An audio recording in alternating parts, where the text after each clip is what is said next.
How Maui Defied the Goddess of Death by Peter Gossage. How Maui Defied the Goddess of Death by Peter Gossage.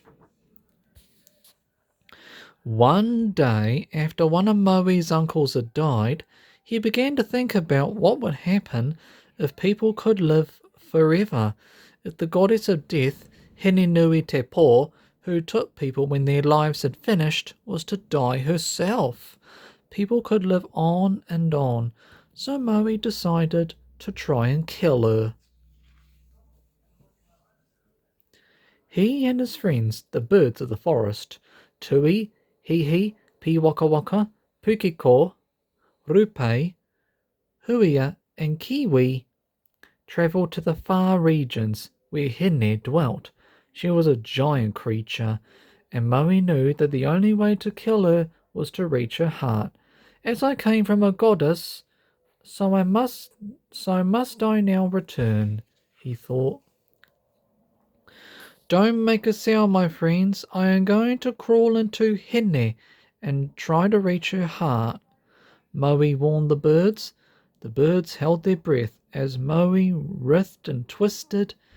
His kicking legs looked so funny that Piwakawaka, the fantail, did it out loud. That started all the other birds laughing, and Hine awoke. Her eyes blazed with anger at what she felt. The ground heaved and shook. The birds fled screaming into the sky. Maui was never seen again. Blackness engulfed Maui. He spun through nothing. Where am I? He thought. He chanted the karakia to change himself into a bird.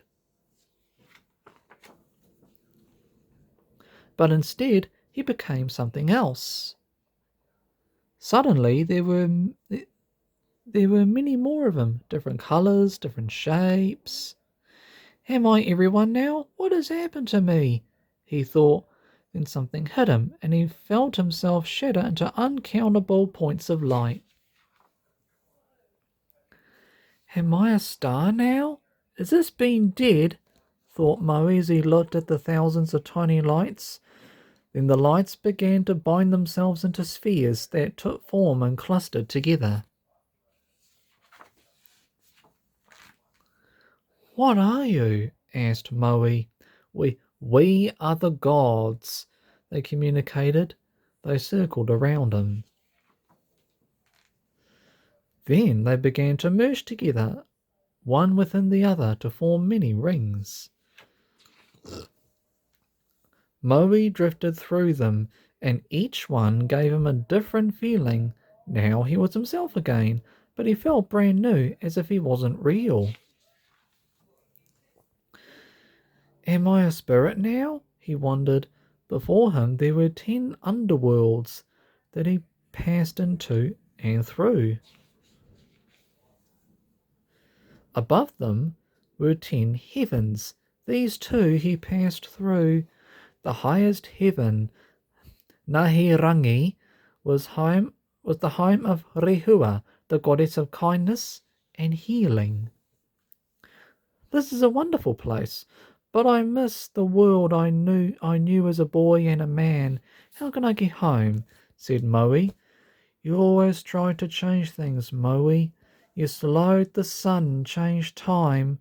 You changed yourself and you changed direction, and have come back to where you started from. You fished the land and changed your place, said Rehua. I shall send you home again. But this time, as you love change so much, whether you see a harmony of 3 things the same, you will be able to change your time, self, and place, she concluded. 6 beams of light streamed from Rehua's fingers, and Maui felt himself changing again. As the colours swirled around him, Maui remembered how he had felt rocking on the ocean long ago, wrapped in the hair of his mother's topknot. He felt warm and safe. And even though he was going to a different time, self, and place, he was still going home. The end.